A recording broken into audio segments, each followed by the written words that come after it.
So we're standing on the bridge, which for many Western tourists was the initial focus of their journey here from the 70s onwards. But in fact, this is part of a broader tourism complex that you were discussing yesterday, which is quite interesting. If we were to, for example, pan around from this bridge, see several of these very peaceful resorts and floating restaurants. Well, I mean, it's clear, and you can hear a long-tail boat in the distance there, that it's become much more than just this bridge. And there's a fairly large city, Kanchanaburi, that's about 1 kilometre away. And so this not only sits within a bigger urban environment, but it also sits, it's very clear that the initial forms of tourism that developed post-57 or in the 60s and 70s became a catalyst for a wider development, tourism economy around this town, primarily because you've got a lot of natural beauty and a lot of natural beauty features. So you've got a quite stunning river. If you take one of the long-tail boats down the river, you see a lot of mangroves, a lot of beautifully landscaped areas and forests on the sides of the river. And so that's now developed into leisure sports, water sports, jet skis, so on and so forth. Plus a lot of pontoon dining. So around us here, there's lots of restaurants that are set up to be making the most of that riverscape.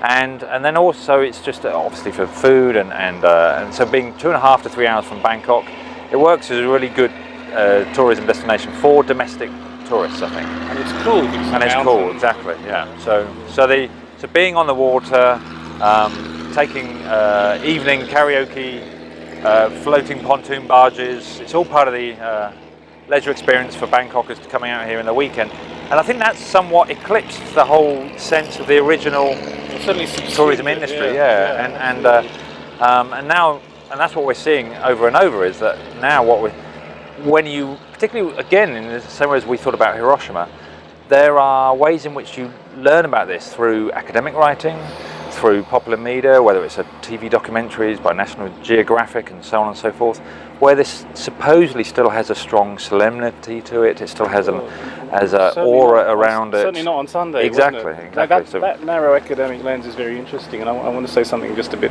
further about that. The way of that lens of a particular framing dominates the analysis of the site.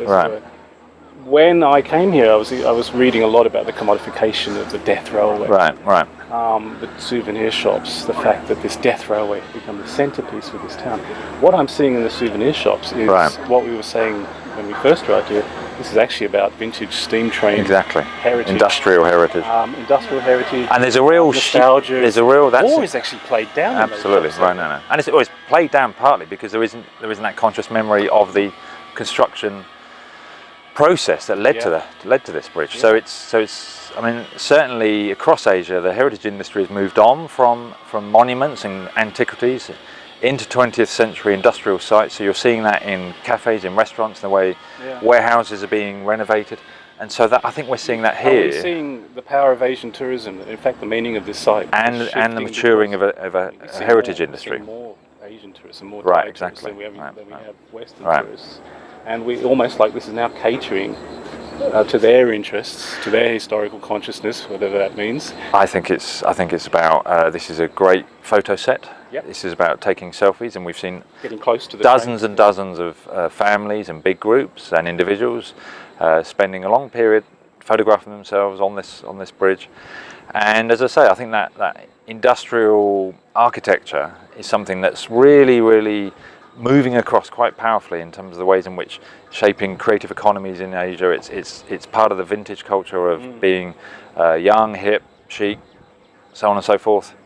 And I think we're seeing part of that going on here. Yeah, I don't know if it's just a case of timing, but I didn't really pick that up in any of the academic literature that I read until we came here. And certainly because we came on a Sunday, on the weekend, it was so busy. It was so obviously a site of extensive domestic tourism. I think that certainly shaped our And we're seeing, we're now on a Monday morning, and we're seeing quite an international array of Japanese, Americans, Australians. We've met some of those this morning, but yes, still a high proportion of local visitors.